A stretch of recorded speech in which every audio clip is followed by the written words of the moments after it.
जन्मदिन आया हूँ तुम्हारा। आपने अभी तक खाना नहीं खाया? तुमने खाया? क्यों? मैं नहीं चाहती हूँ कि मेरी और आपकी कोई बदनामी हो। अरे हमारी कोई बदनामी नहीं कर सकता है, पता है क्यों? क्योंकि मैं तुमसे सचमुच प्यार करता हूँ। प्रवीण, मैं भी आपसे बहुत प्यार करती हूँ।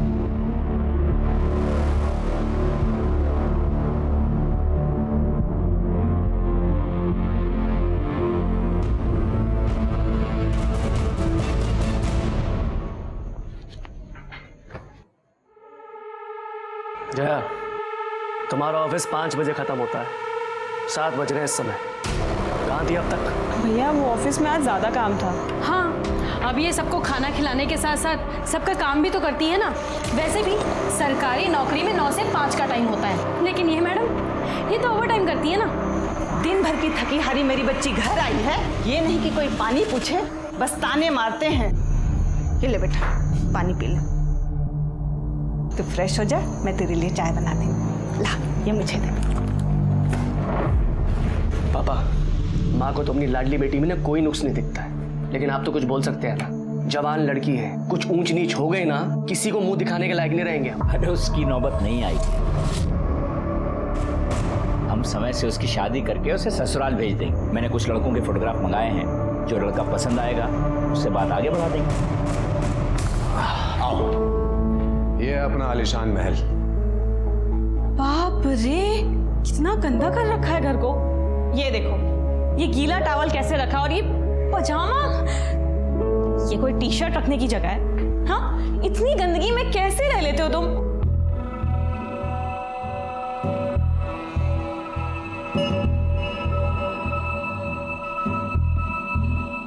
देखो, शादी से पहले ये सब नहीं।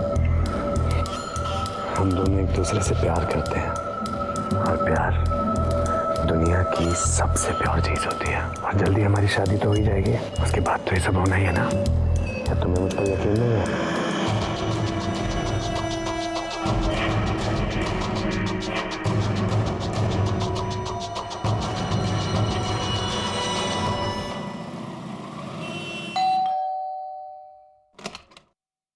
अरे तुम दोनों एक साथ कहाँ से आ रही हो? ये तो मुझे यहाँ गेट पर ही मिली। ले पानी पी और बैठ। अरे जया, आ गई तुम, आओ बैठो। बेटा तेरी शादी के लिए कुछ लड़कों के फोटोग्राफ्स आए हैं, तू देख ले, पसंद कर ले, फिर हमें बता दे। ये देख, हमने तेरे लिए इस लड़के को पसंद किया है। लड़का बहुत अच्छा है और तेरी ही तरह सरकारी नौकरी भी करता है।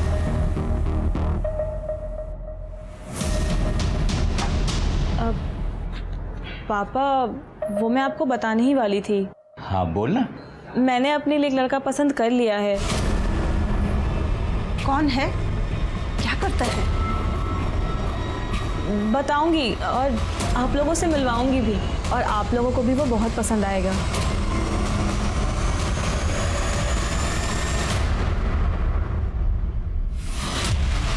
बहुत गर्मी है तेरे शरीर में, हाँ?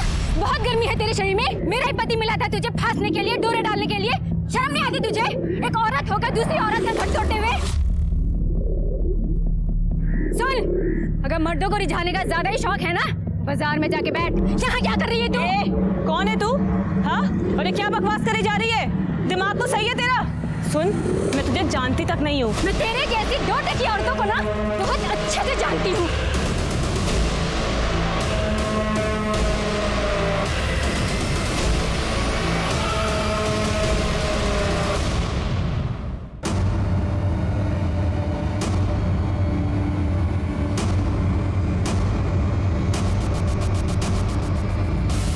ऐसा कुछ भी नहीं है जैसा आप लोग सोच तो रहे तू हैं। बता दे कैसा है?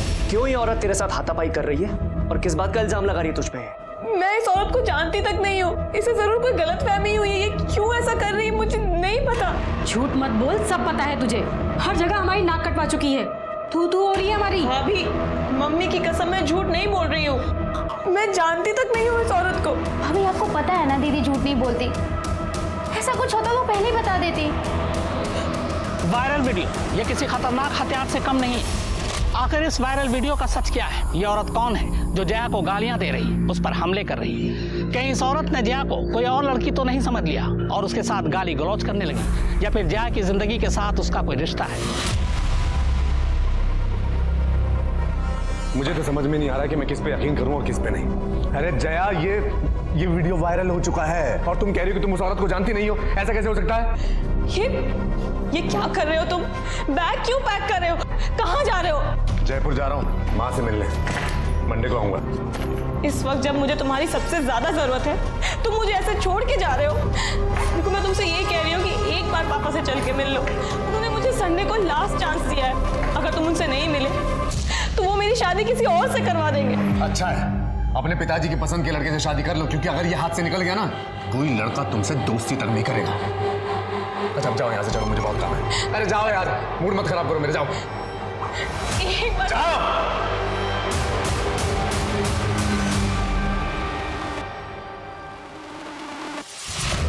ये देखिए, ये आदमी किस बेरहमी से इस औरत को पीट रहा है। ये सीसीटीवी फुटेज जो आजकल चारों तरफ वायरल हो रहा है, इसे देखकर साफ अंदाजा लगाया जा सकता है कि औरतें आजकल खुद अपने घरों में कितनी महफूज हैं। इस शख्स के चेहरे को गौर से देखिए, इस पे हैवानियत और दरिंदगी साफ नजर आ रही है। हैरानी की बात ये है कि आदमी इस औरत का पति है। अब कोई कैसे यकीन करेगा कि उसने इसके साथ 7 फेरे लिए? तेरा बॉस है ना ये सुरक्षा और प्रवीण आहूजा, देने की देख कितनी बेरहमी से मार रहा है अपनी बीवी को। आपको याद होगा कुछ दिन पहले ही ये वीडियो वायरल हुआ था, जिसमें शालिनी आहूजा इस लड़की को पीट रही थी और कह रही थी कि उसने इसके पति को चुराने की कोशिश की है।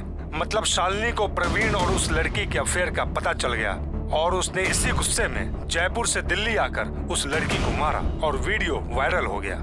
ये वीडियो प्रवीण ने भी देखा। प्रवीण वीडियो देखकर गुस्से में जयपुर गया और सबक सिखाने के लिए अपनी पत्नी को जानवरों की तरह मारा।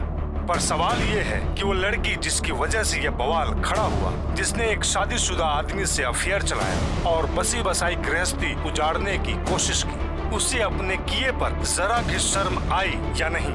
उसकी परवरिश कैसी होगी? कौन होंगे उन?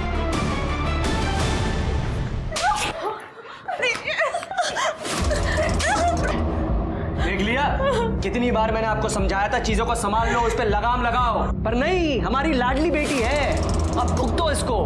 बड़ी तड़ी में रहती थी कि पूरी दुनिया में बस एक यही औरत हो जो नौकरी कर रही है। अब मैं अपने मायके में क्या मुंह दिखाऊंगी?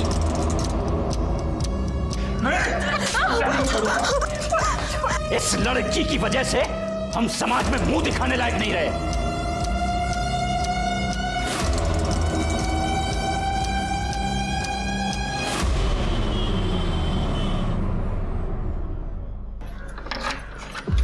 आओ जया, आओ। अरे आओ ना। देखो ये मेरे कजिन सुमित का फ्लैट है, अच्छा है ना? खाली पड़ा था और जब मैंने उसे तेरे बारे में बताया तो उसने कहा तुझे जब तक यहाँ रहना ना तू रह सकती है।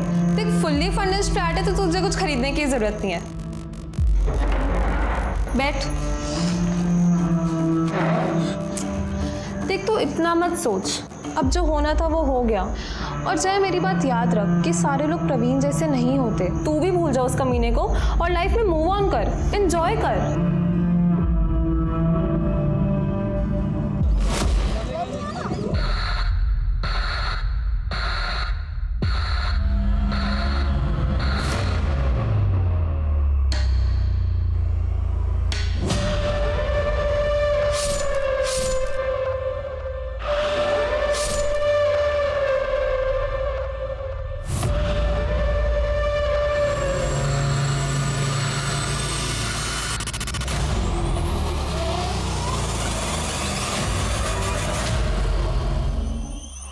सर इसका नाम जया पांडे है और ये 2 दिन से गायब है। ये वही लड़की है ना जिसका वीडियो वायरल हुआ था? यस सर, और इस वीडियो की वजह से इस बेचारी को बहुत कुछ झेलना पड़ा। सर जहाँ जाती थी लोग इसका मजाक उड़ाते थे, ताने देते थे। और सर सबसे बुरी बात ये कि इसके घर वालों ने इसको अपने घर से बाहर निकाल दिया। बड़ी मुश्किल से मैंने अपने कजन के खाली फ्लैट में इसको शिफ्ट करवाया था और इसे समझाया भी था कि दूर रहे इस कमीने प्रवीण से, पर इसने मेरी बात नहीं सुनी सर और जयपुर चली गई उससे मिलने।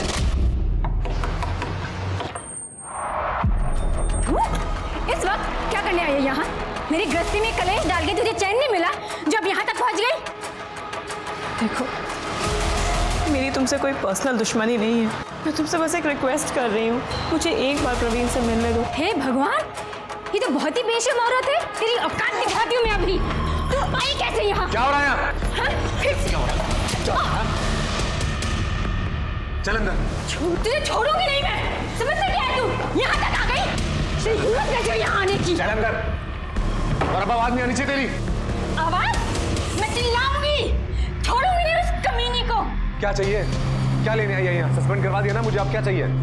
देखो, मैंने तुम्हें सस्पेंड नहीं करवाया है। तुम्हारे उस वायरल वीडियो की वजह से पूरे डिपार्टमेंट ने ये एक्शन लिया। हाँ तो तू भी अब एक्शन ले और निकल जाए यहाँ से, इससे पहले कि मैं गला दबा के तेरी जान से मार दूं, कट ले। हाँ, मार डालो। खोलो दरवाजा।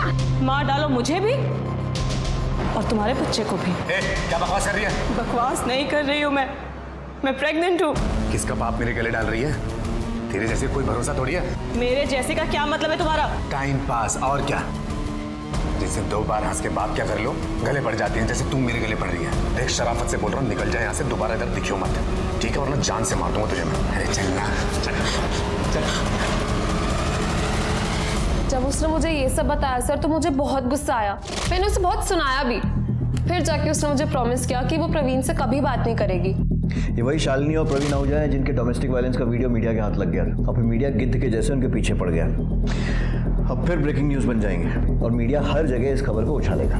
सर मुझे उससे कोई मतलब नहीं है। मैं बस आपसे ये रिक्वेस्ट कर रही हूँ कि आप प्लीज़ जया को ढूंढ दो। जया को आखिरी बार कब देखा था आपने? सर मिले हुए तो मुझे बहुत टाइम हो गया, पर मेरी लास्ट बात 28 तारीख को हुई थी। 29 तारीख को हम लंच पर जाने का सोच रहे थे, पर जब मैंने उसे फ़ोन किया तो उसने मेरा फ़ोन ही नहीं उठाया। सर फिर 30 तारीख को भी जब मेरी उससे पूरे दिन बात नहीं हुई, तो 1 तारीख को मैं उसके घर गई। सर मेरे पास उसके घर की एक एक्स्ट्रा चाबी है। Jaya?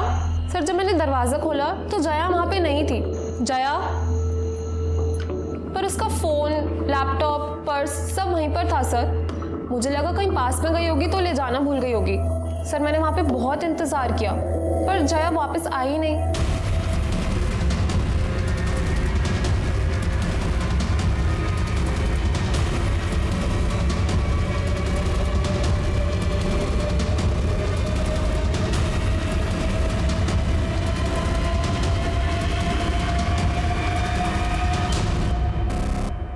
Rajiv sir, force entry या फिर स्ट्रगल का तो कोई निशान नहीं दिख रहा। देखो अच्छे से, कुछ और मिलता है।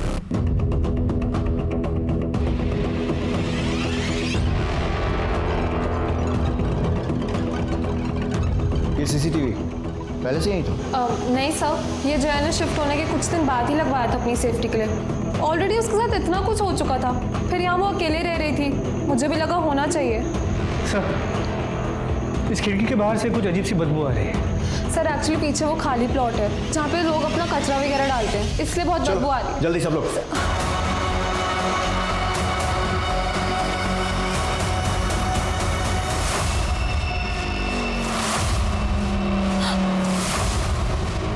जया! जया! पीछे पीछे होइए प्लीज।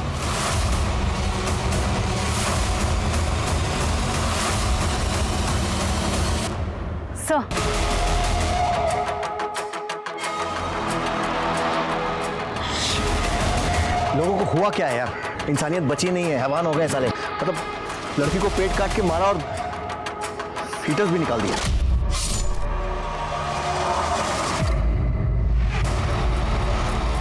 देखो आसपास कुछ मिलता है तो।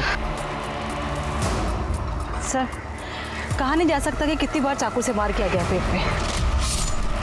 पेट को बुरी तरीके से काटा गया है, बच्चे को बाहर निकाला गया और बच्चे पर भी चाकू से वार किया गया। मिस्टर, बॉडी को पोस्टमार्टम के लिए भिजो और फीटस का डीएनए टेस्ट करवाओ। जया का फ़ोन सीज करो, फैमिली को इन्फॉर्म करो और घर के पास में अगर कोई सीसीटीवी है तो वो चेक करो। पता लगे कि इतनी रात को अकेले निकली क्यों थी। जिसने भी ये किया है बचना नहीं चाहिए।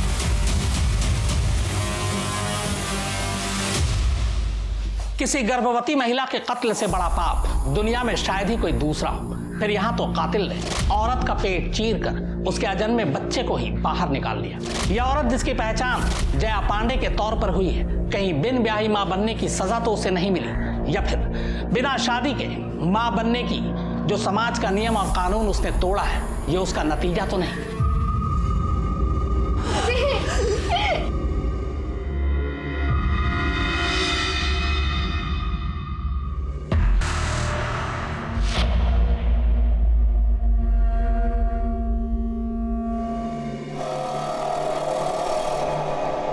इंस्पेक्टर साहब, हर माँ बाप की तरह हमने थोड़ी सख्ती की थी उसके साथ, पर ये तो सब उसकी भलाई के ही लिए था ना। कितनी बार समझाया था उसे, पर नहीं मानी। घूम रही थी उस कमीने शादीशुदा इंसान के पीछे। उस कमीने ने इसकी जिंदगी बर्बाद तो कर ही दी थी, अब जान भी चली गई। आपका कहने का मतलब है कि जया की मौत में प्रवीण आहूजा का हाथ है? सिर्फ हाथ नहीं है सर, उसी ने मारा है इसे। रोज घर वालों से लड़के उसके लिए टिफिन लेके जाती थी, खाना खिलाती थी उसे। देखिए अब क्या कर दिया। सांप को दूध पिलाया, सांप ने ही डस लिया। आप लोगों को पता था कि जया प्रेग्नेंट है?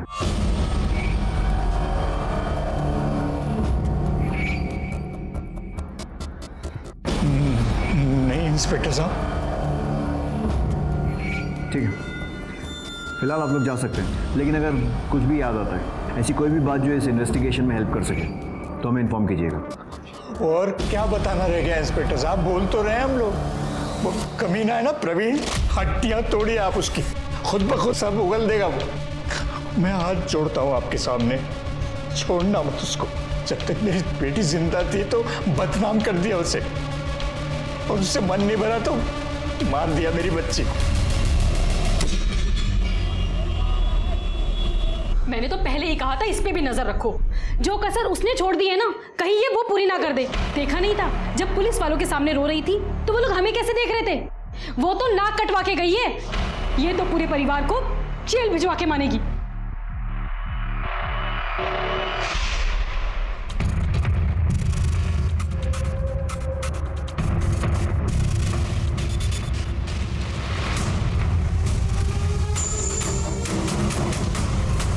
ये वही शालिनी आहूजा है ना, प्रवीण की पत्नी? जी सर, और ये फुटेज 28 तारीख के शाम 5:30 बजे की, जिस दिन जया ने प्रीति से आखिरी बार बात की थी। पता करो शालिनी के साथ ही आदमी कौन है। सर ये मेरा भाई राजू तोमर है। अच्छा, आपके भाई हैं?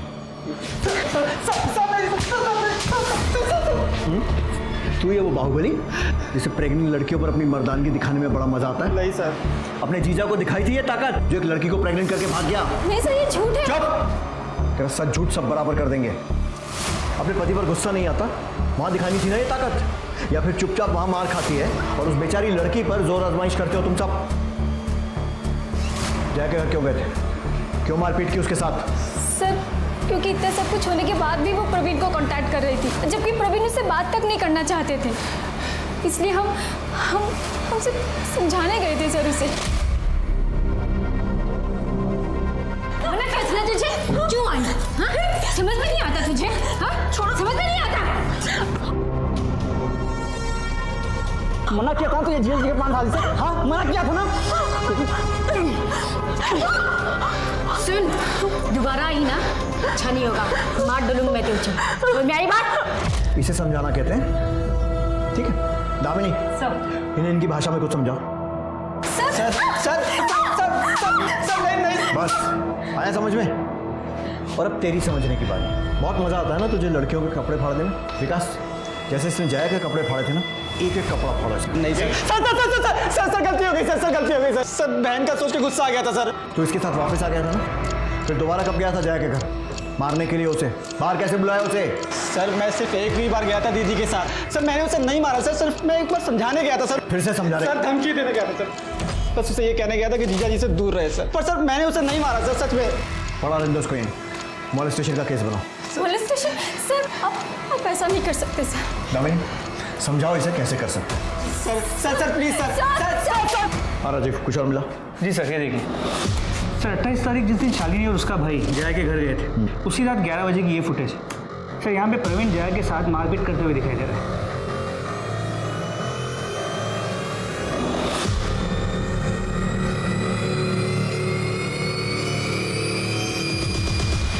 साले फ्रॉड, सस्पेंड होकर चैन नहीं पड़ा जो मर्डर करके जेल जाने की तैयारी कर रहा है। पहले उस लड़की को फंसाया, फिर उसको प्रेग्नेंट किया और फिर उसका मर्डर कर दिया।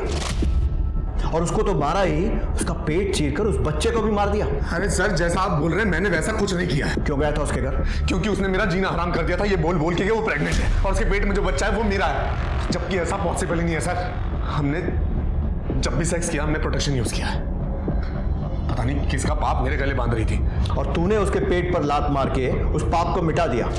अरे सर, मैंने अपना पाँव जरूर उठाया था, लेकिन लात उसके पेट पर नहीं, मैंने जमीन पर पटकी थी। मैं सच बोल रहा हूँ, आप मेरा यकीन क्यों नहीं कर रहे हैं? मैंने कुछ नहीं किया।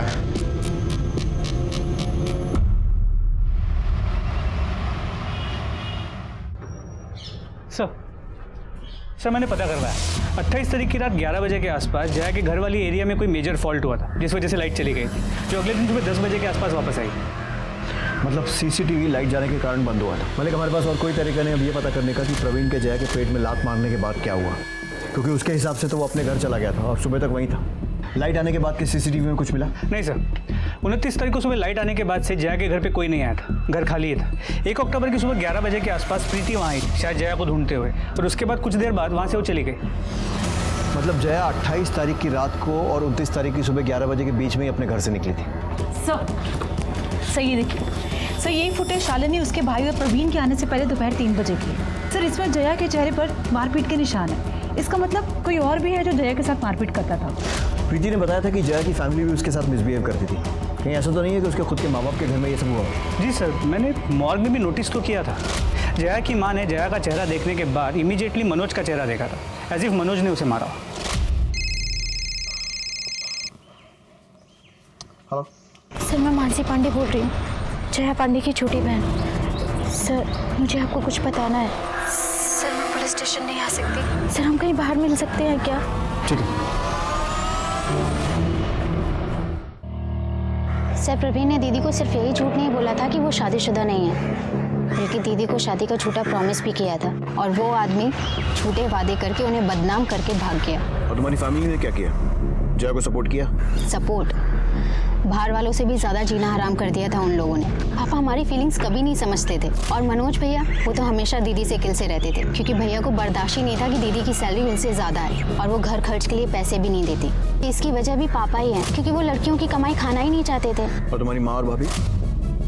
हाँ बेचारी की चलती कहाँ है, और भाभी वो तो हमेशा ही आग में घी डालने का काम करती हैं। जब दीदी का वीडियो वायरल हुआ था, पापा भैया भाभी इन लोगों ने दीदी का जीना हराम कर दिया था। तरस खाम पे और नहीं झेल सकते तुझे, निकल मेरे घर से। पापा मैं कहाँ जाऊंगी? तू तो कहीं भी जा सकती है ना। तेरे जैसी चंट लड़कियों के लिए दुनिया में कोई कमी है क्या? जा ढूंढ ले फिर से कोई शादीशुदा आदमी। पापा मैं कहाँ जाऊंगी? नहीं बेटा, नहीं बेटा, और आगे से शक्ल मत दिखाना अपनी। तीनों ने मिलकर जबरदस्ती दीदी को घर से बाहर निकाल दिया। माँ उन्हें रोक नहीं पाई, और फिर जब कुछ दिन पहले दीदी माँ से मिलने घर आई तो पानी देना।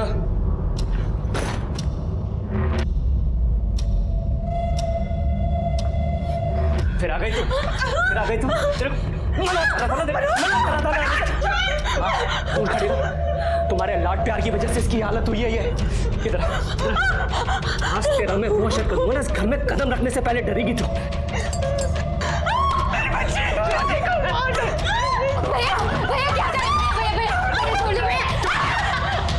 तेरी भी हड्डी बच्चे कर दूंगा मैं। सर भैया ने मुझे भी धमकी दी है कि मैंने अगर आप लोगों को कुछ भी बताया तो वो मुझे जान से मार डालेंगे। मुझे तो लगता है दीदी के मर्डर में मेरी फैमिली का हाथ है। उन्होंने ही जया दीदी को मारा है। जया की किसी लड़के से बात पक्की हुई थी ना? आदित्य वर्षने नाम है उसका, गुरुग्राम में रहता है, इरिगेशन डिपार्टमेंट में काम करता है। सर बहुत ही अजीब आदमी है, दीदी से शादी करने के लिए मरा जा रहा था। तुझे मना करा था ना, पुलिस के पास नहीं जाना है। मैंने तो पहले ही कहा था इस पे नजर रखो, ये हमें जेल भिजवाए बिना नहीं मानेगी। बोल, अब जाएगी पुलिस के पास? जाएगी? अब जाएगी?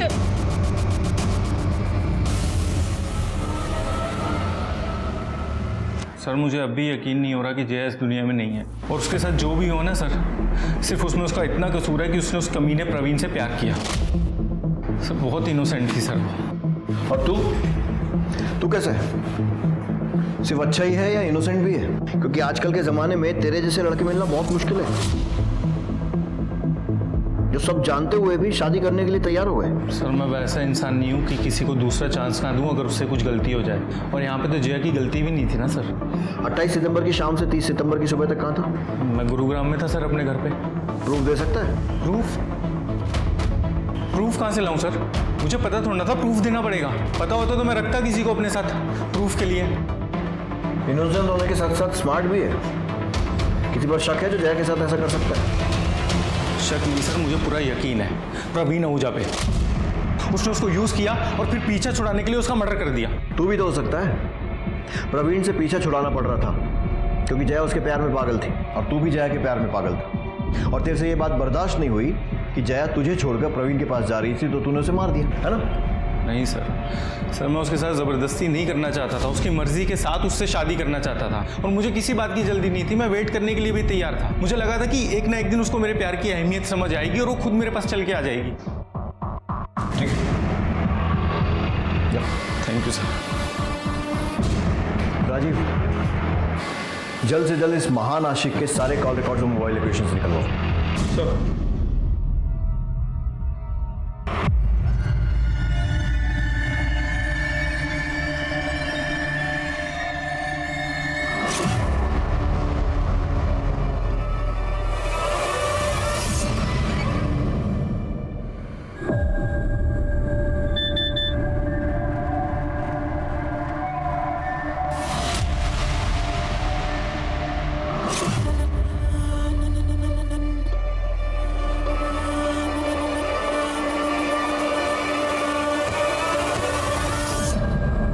सर, ये देखिए न्यूज में क्या आ रहा है। प्लीज मेरी मदद कीजिए मेरी बहन के कातिलों को ढूंढने में। पुलिस इस मामले में छानबीन कर रही है। उनका क्या कहना है, क्या प्रोग्रेस है इस केस में? पता नहीं वो लोग कुछ कर भी रहे या नहीं। 3 दिन हो गए उसकी बॉडी मिले, लेकिन पुलिस के पास बोलने के लिए कुछ भी नहीं है। अब आप लोग हमारे आखिरी सहारा है, प्लीज हमारी मदद कीजिए। मानसी का प्रॉब्लम क्या है? हर चीज को इतना बड़ा चढ़ा कर बोलती है। इसे यहाँ पुलिस स्टेशन में आकर हमसे बात करने में डर लग रहा था, आज सारी दुनिया के सामने दुखड़ा रोने में नहीं लग रहा है। सर ये भी तो हो सकता है कि मानसी ये पूरा नाटक हमसे कुछ छुपाने के लिए कर रही है। सर मैं कोई झूठ नहीं बोल रही, मैं बस अपनी बहन को न्याय दिलाना चाहती हूँ। हम भी वही चाहते हैं। बस एक बात समझ में नहीं आ रही कि जिस फैमिली पर तुम्हें अपनी बहन के मर्डर का शक था, अचानक उनके साथ मिलकर हम पर इल्जाम क्यों लगा रही हो? वो सर मम्मी को पता चल गया था कि मैं आपसे मिली थी। बेटा, मैं जानती हूँ कि तेरे पापा और मनोज ने जया के साथ सही नहीं किया है, लेकिन ये भी तो गलत है कि तू उन्हें ही उसका कातिल समझ रही है। मैं तो बस दीदी को इंसाफ दिलवाना चाहती हूँ, बस। वो तो हम सब भी चाहते हैं बेटा। तू बोल तो सही, हमें क्या करना है? हम खड़े हैं ना तेरे पीछे। और फैमिली का सपोर्ट मिला तो तुम्हें लगा क्यों ना हीरोइन बना जाए, और इसीलिए तुम मीडिया के पास पहुंच गई, जो पहले से ही तुम्हारे दरवाजे के बाहर मौजूद था। अभी जाने दे रहा हूँ, लेकिन अगली बार अपने फायदे के लिए पुलिस पर इल्जाम लगाने से पहले एक बार सोच जरूर लेना।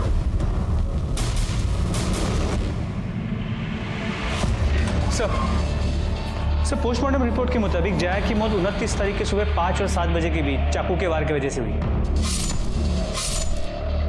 उसके पेट में जो फीटस था वो 4 महीने का था। फीटस का डीएनए प्रवीण के डीएनए के साथ मैच करने के लिए भेज दिया। सर 28 तारीख की रात आदित्य की मोबाइल के लोकेशन जया के घर के पास की दिख रही है।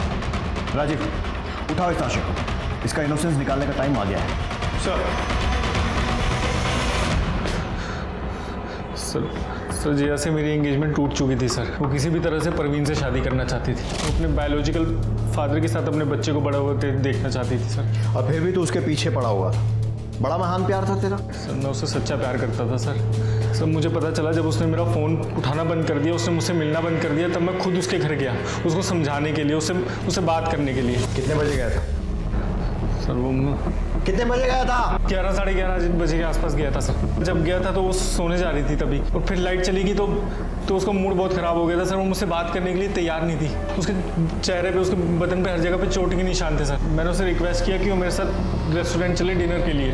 तेरे साउथ ने इतनी रात को रेस्टोरेंट खोल के रखा था तेरे लिए? सर वो रेस्टोरेंट नहीं है सर, वो स्नैक्स कॉर्नर की दुकान है सर। उसके घर के पास खुला रहता है वो दुकान। तुम मेरा फ़ोन क्यों नहीं उठा रही थी? आदित्य, तुम्हें ये बात समझ में नहीं आती है क्या?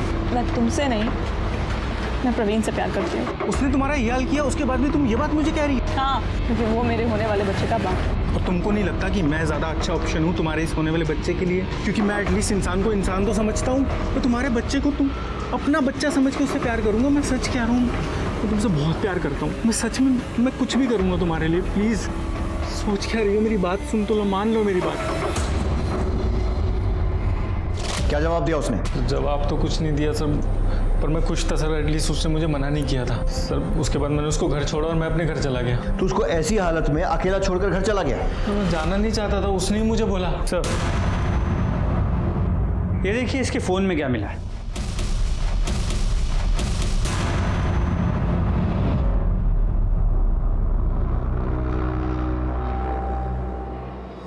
सर मेरी एंगेजमेंट हुई पड़ी थी सर उससे। मैं शादी करना चाहता था, प्यार करना चाहता था ना उससे सर। सर मुझे नहीं लगता कि इसमें कुछ बुरी बात थी सर। बुरी बात यह है कि तू लगातार हमसे झूठ बोल रहा है। पहले बोला कि जया के घर गया नहीं, फिर बोला गया था लेकिन बाद में अपने घर चला गया था, जबकि मोबाइल लोकेशन से साफ दिख रहा है कि 29 सितंबर को सुबह 5 बजे तक तू जया के घर के आसपास था। तू खुद बताएगा या मैं उगलवाऊं? सर मैं बताता हूँ सर उस दिन जब मैं निकला घर के लिए तो मैंने देखा कि मेरी 2 व्हीलर का टायर पंचर हो गया और इतनी रात में कोई दुकान भी खुली नहीं मिली, तो मैं जया को बिना बताए उसके घर के बाहर ही सो गया। तो सुबह 5 बजे उठ के मैंने सबसे पहले पंचर वाले को ही ढूंढा सर, और पंचर बनवाने के बाद मैं गुरुग्राम पहुंच गया 8:30-9 बजे तक सर। फिर झूठ बोल रहा है ना? कोई पंचर नहीं हुआ था तेरी गाड़ी का। तू जया के साथ उसके घर की तरफ गया, वहां पर तूने पंचर होने का बहाना किया और फिर जया के साथ रुक गया और फिर उसके साथ जबरदस्ती की और वो सब करने की कोशिश की जैसा तू दिन रात फील करता था।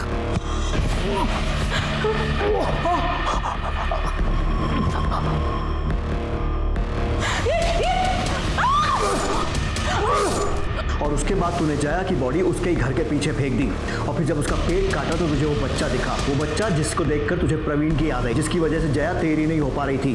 तूने उस बच्चे से भी बदला लिया जो पैदा ही नहीं हुआ था। सर नहीं सर, मैं सच बोल रहा हूँ सर, मैंने तो कुछ नहीं किया सर प्लीज़ सर मेरी बात का विश्वास करिए सर, सच बोल रहा हूँ सर। सब पता चलेगा मलिक, सर लेकिन मैंने कुछ नहीं किया सर, नहीं किया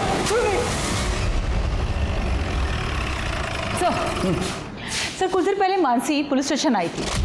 उसका कहना है कि उसे कोई धमकियां दे रहा है और उसका पीछा करता है। जिस नंबर से धमकियों भरे मैसेजेस आ रहे थे हमने उसकी छानबीन शुरू कर दी है। उसको कौन धमकियां देगा? सर जया के बैंक डिटेल्स। सर पिछले कुछ दिनों में उसने अपने सैलरी अकाउंट से अच्छी खासी रकम विड्रॉ की। लेकिन मानसी ने कहा था कि जया घर खर्च में पैसे नहीं देती क्योंकि उसके पिता बेटी की कमाई नहीं खाते। तो फिर क्या किया इतने पैसों का, कहाँ खर्च किए होंगे? मलिक, जया के घर के पास के डम डेटा का क्या हुआ? सर इस टावर पे से हजारों लाइंस कनेक्टेड है, थोड़ा वक्त लगेगा। ठीक है सर। मानसी को जिन अलग अलग नंबरों से धमकी के फोन आ रहे थे वो सब चोरी के, लेकिन सर उसमें से एक नंबर पीछे हो गए। उस नंबर की डिटेल्स हम लोग पता कर रहे हैं। कौन हो सकता है ये?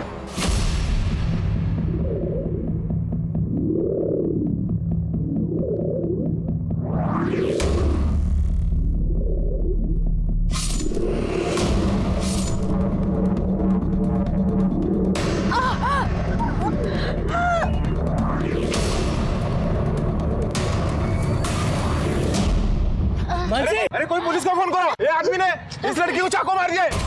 एम्बुलेंस को फोन करो, एम्बुलेंस को। तूने मानसी को मारने की कोशिश की और पूरे मार्केट ने देखा इसे हमला करते हुए और आप लोग इसे बचाने की कोशिश कर रहे हैं। मैंने ही इसे मानसी के साथ भेजा था उसका ध्यान रखने के लिए, क्योंकि उसे जान से मारने की धमकी मिल रही थी। आपकी झूठी इज्जत और अपनी सनक में इसने आपकी एक बेटी के साथ इतना बुरा सलूक किया, दूसरी को चाकू मारा, लेकिन फिर भी आपको इसी की पड़ी हुई है। बेटियों के लिए हमदर्दी नहीं है आपके दिल में? सर मानसी को मैंने नहीं मारा है, मैं पास की दुकान पे खड़ा था जब मानसी सब्जी खरीद रही थी। मानसी, मैंने देखा एक बंदा आया, उसने मानसी को चाकू मारा। मैं उसके पास पहुंचा, खून बहुत ज्यादा बह रहा था, इसीलिए मैंने उसके पेट से चाकू निकाल लिया, जिसकी वजह से लोगों को गलतफहमी हुई कि मैंने मारा है उसे। मलिक, 70s की फिल्मों का प्लॉट नहीं लग रहा है। हर दूसरी फिल्म में बेचारा हीरो ऐसे ही फंसता था ना। अब समझ में आ रहा है तेरी सोच इतनी घटिया क्यों है। मानसी के अटेम्प्ट टू मर्डर में इसको अरेस्ट करो और लेकर जाओ। सर मैंने नहीं मारा उसे। सर मेरी बात। इस केस में एक के बाद एक नए और ड्रामेटिक खुलासे हो रहे थे। मानसी की जान बच गई थी, वो हॉस्पिटल में थी, और इधर पुलिस ने उस पीसीओ की लोकेशन पता कर ली थी जहां से मानसी को धमकी भरा फोन आया था। ये पीसीओ मनोज के ऑफिस के ठीक सामने था। तो क्या मनोज खुद ही अपनी बहन को धमकी दे रहा था? पर क्यों? जया के घर के बाहर मिले रैंडम एक्टिव नंबर्स की पुलिस जांच कर रही थी और इस जांच में पुलिस को एक ऐसा नंबर मिला जो जया के मर्डर और मानसी पर हुए हमले के दौरान दोनों जगह एक्टिव था। और मर्डर से कुछ ही दिन पहले जया ने इस नंबर पर कई बार बात की थी। जया ने तेरी इतनी मदद की और तूने बदले में क्या किया? उसे मार दिया। क्यों? सर पापा चाहते थे कि मैं उनकी दुकान पे मदद करूं, पर मैं कॉलेज जाना चाहता था, पढ़ना चाहता था। पर कॉलेज में जाने के बाद मुझे वहाँ बैटिंग का चस्का लग गया और जिसके लिए पैसे चाहिए थे, जो मैं जया दीदी से एक्स्ट्रा क्लासेस के नाम पे लेता था। और फिर एक दिन वो कॉलेज के पास से गुजर रही थी, तो देखने के लिए कि मेरी पढ़ाई कैसी चल रही है, वो कॉलेज में आ गई और उन्हें सब कुछ पता चल गया। इतनी मुश्किल से तुम्हें ये मौका मिला है और तुम वो मौका ये जुए और बैटिंग में गंवा रहे हो और मुझसे झूठ बोलकर पैसे ले रहे हो। सॉरी दीदी, प्लीज माफ कर दो, दोबारा नहीं होगा। दोबारा कुछ नहीं होगा और आज के बाद से मैं तुम्हें कोई पैसे नहीं देने वाली हूँ और जितने पैसे तुमने मुझसे पढ़ाई के नाम पर झूठ बोल कर लिए हैं ना, वो मुझे 10 दिनों के अंदर वापस चाहिए, नहीं तो तुम्हारे पापा को मैं सब कुछ सच बता दूंगी। मैं बहुत डर गया था कि अगर जया दीदी ने पापा को ये सब बता दिया तो मुझे बहुत मार पड़ेगी और मुझे उनके साथ बैठ के कपड़े सिलने पड़ेंगे। और 28 तारीख को 10 दिन पूरे होने वाले थे। मेरे पास 1 रुपया भी नहीं था दीदी को देने के लिए। और फिर 29 तारीख के सुबह 5:30 बजे मैं दीदी के घर के इधर चला गया। उस वक्त उस एरिया की लाइट नहीं थी, बहुत अंधेरा था। हरीश, तुम इस वक्त यहाँ क्या कर रहे हो? दीदी वो आपके पैसे इस वक्त दो। शिट, मैं पर्स तो अपनी गाड़ी की डिक्की में ही भूल गया। आप एक काम करो, आप मेरे साथ आओ, मैं आपको पर्स दे दूंगा और फिर मैं वो वहीं से निकल जाऊंगा। देखो, तुम जाके पैसे लेके आओ, मैं नहीं आने वाली हूँ बाहर।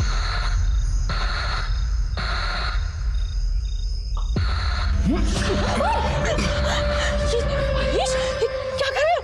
पैसे चाहिए थे ना तुझे?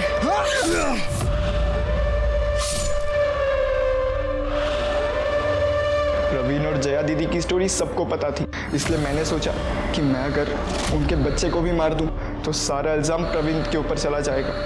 फिर मैंने उनका पेट चीरकर उनका बच्चा निकालकर वहीं मार के फेंक दिया। उसके बाद वो चाकू भी मैंने छुपा दिया।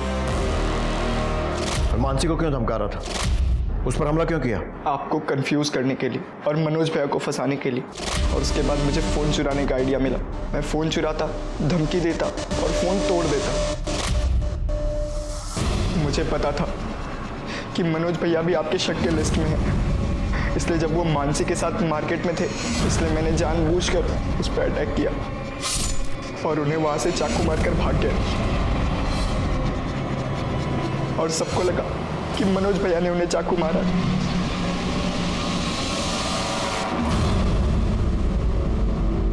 बेटा, तेरा बाप कितने झापड़ मारता तेरे को अगर उसको पता चल जाता? 10, 12, 15? उससे बचने के लिए तूने 2 जानें ले ली। एक उसकी जो चाहती थी कि तू पढ़ लिख कर कुछ अच्छा करे, और दूसरी जान जो पूरी तरीके से बन भी नहीं पाई थी। मालूम है, जो खतरनाक क्रिमिनल होते हैं ना, वो भी इतनी दरिंदगी नहीं दिखाते हैं जो तूने किया है। इस केस को देखकर मुझे बशीर बदर साहब का एक शेर याद आता है, कोई हाथ भी ना मिलाएगा जो गले मिलोगे तपाक से। ये नए मिजाज का शहर है, जरा फासले से मिला करो। जया एक नेक दिल और पाक साफ लड़की जिसने लोगों पर भरोसा किया, लेकिन हर एक ने उसके भरोसे का खून किया, चाहे वो परिवार हो, बॉयफ्रेंड या फिर वो हरीश, जिसे पढ़ाने, आगे बढ़ाने और जिंदगी संवारने में जया ने अपनी जिंदगी झोंक दी। बदले में उसने जया की ही जिंदगी छीन ली। ऑनलाइन बेटिंग गेम्स ने हरीश जैसे ब्राइट स्टूडेंट को भी क्रिमिनल बना दिया। ये हमें बताता है कि किस तरह इंटरनेट ने हमारी जिंदगियों को जकड़ लिया है। इंटरनेट का इस्तेमाल हमें इंसान और समाज की बेहतरी के लिए करना चाहिए, न कि बर्बादी के लिए। अब मैं अनूप सोनी आपसे विदा लेता हूं। फिर मुलाकात होगी क्राइम पेट्रोल सतर्क में एक और नए केस के साथ और उस पर हमारे एक्सपर्ट के विश्लेषण के साथ। तब तक अपना और अपने परिवार का ख्याल रखें, सतर्क रहें, सुरक्षित रहें और देखते रहें क्राइम पेट्रोल सतर्क। जय हिंद।